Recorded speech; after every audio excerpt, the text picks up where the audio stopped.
명쾌 환영합니다. 오늘은 37과로서 영화롭게 하심이라고 하는 제목을 가지고 서로 은혜를 나누기를 원합니다.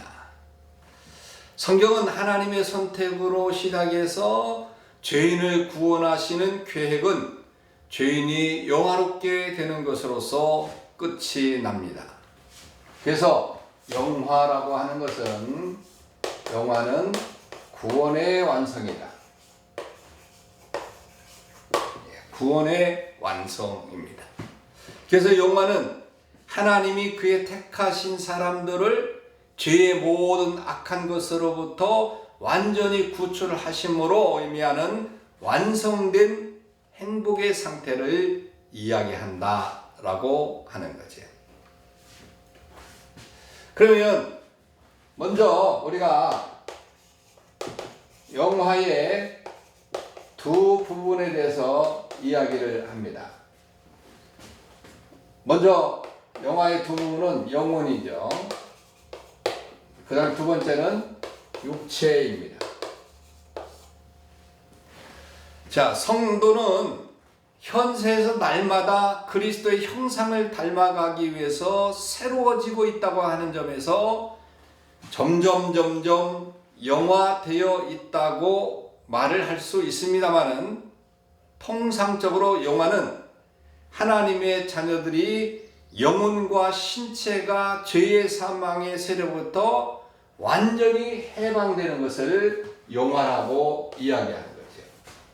그래서 이 두 부분이 완전히 해방을 이루어야만이 영화롭게 됐다라고 하는 것이죠. 그러므로 영화는 성도가 세상을 떠나는 순간에 그 영혼의 성화가 완성되고, 먼저 이 영혼의 성화는 언제 이루어지느냐? 영화는 성도가 세상을 떠나는 그 순간에 그 영혼의 성화가 완성되고, 그 후에 이제 육체의 영화가 이루어져야 되는데, 육체의 영화는 그리스도의 재림 시에 몸과 부활이 썩지 않을 몸으로 되는 그때에 이제 영화를 이룰 수 있는 거예요. 이게 영화의 두 부분입니다. 그러면 우리가 한번 두 번째로 개인 종말 때 영혼의 성화 완성에 대해서 이야기를 하도록 하겠습니다.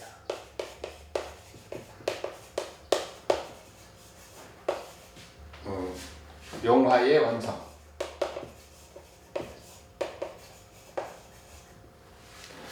자, 이 영혼의 영화는 성화와 같이 점진적인 과정이 아니라 성령의 순간적인 행동이다.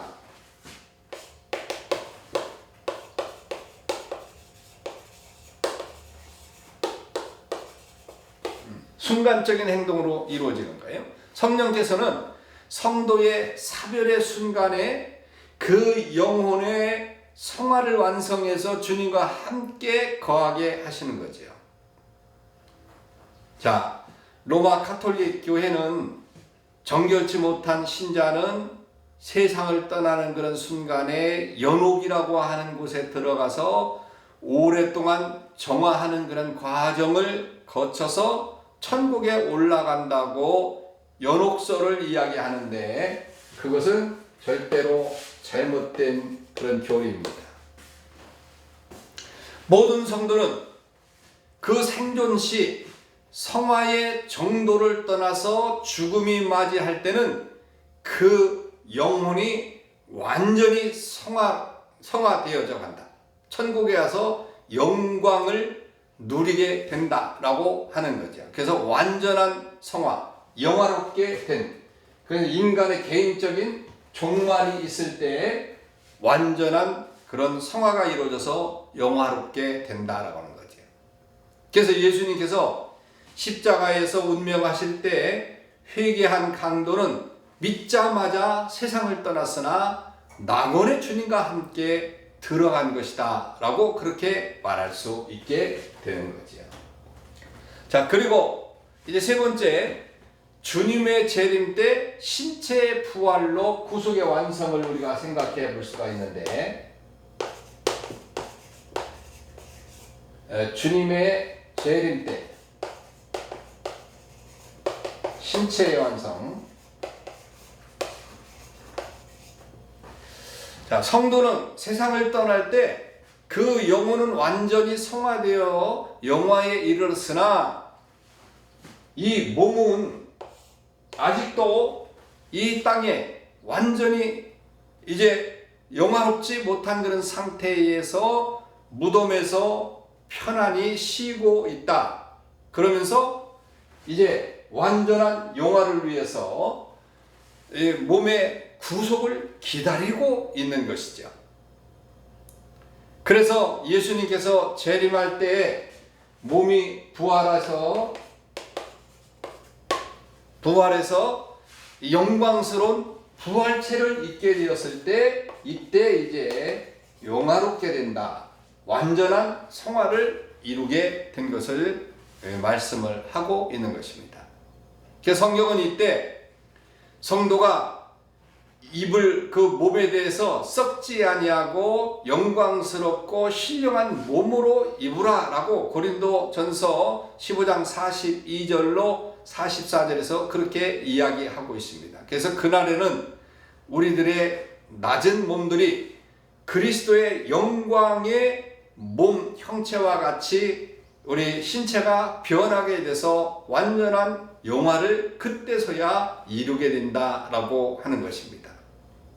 이렇게 해서 온전히 성화된 영혼과 또 영화된 그 몸이 결합해서 하나님의 영원한 나라에서 무한한 축복에 쌓여서 살게 될 때 성도의 영화는 완성이 되게 되는 거죠.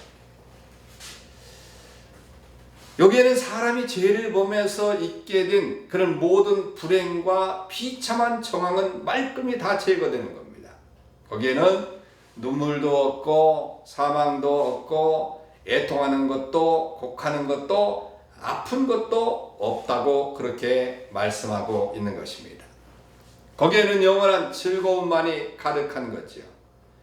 이런 곳에서 삼위 하나님을 모시고 구원의 은총과 함께 살게 된다라고 하는 것을 생각하면 우리가 참 즐겁고 행복한 그런 사람이 아닌가도 그렇게 생각합니다. 그러면 네 번째로 영화를 소망하는 자의 사명은 무엇인가? 소망하는 자의 사명. 사명은 무엇이냐? 첫째로 선한 싸움을 싸워야 되겠죠. 네? 선한 싸움을 싸워야 된다. 선한 싸움이라고 하는 것은 이 세상과의 전쟁과는 다르잖아요. 이 세상의 싸움은 남을 해하고 자기를 유익하게 하기 위해서 그렇게 하나, 그러나 선한 싸움은 진리의 싸움입니다. 남을 살리는 거예요. 유익하게 하는 그런 수고입니다. 그리고 다른 이들을 대적하는 것이 아니라 악마를 대적하는 것이고, 다른 사람들에게 유익하게 선한 일들을 하는 것이, 그리고 두 번째는 뭐냐? 달려갈 길을 맞춰야 된다.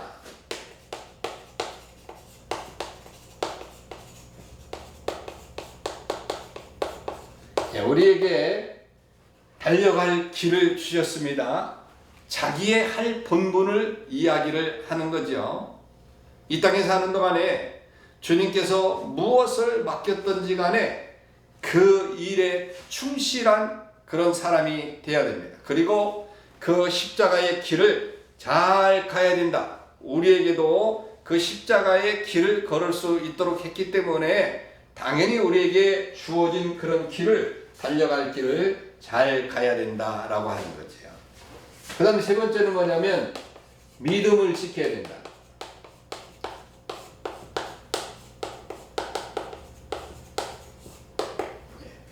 믿음을 지켜야 된다. 믿음을 지킨다는 것은 묻는 대로 행한다는 뜻과 믿음을 계속 지켜 변치 않는다고 하는 그런 뜻을 가지고 있어요. 그래서 믿음은 모든 행실의 근본이 아닙니까?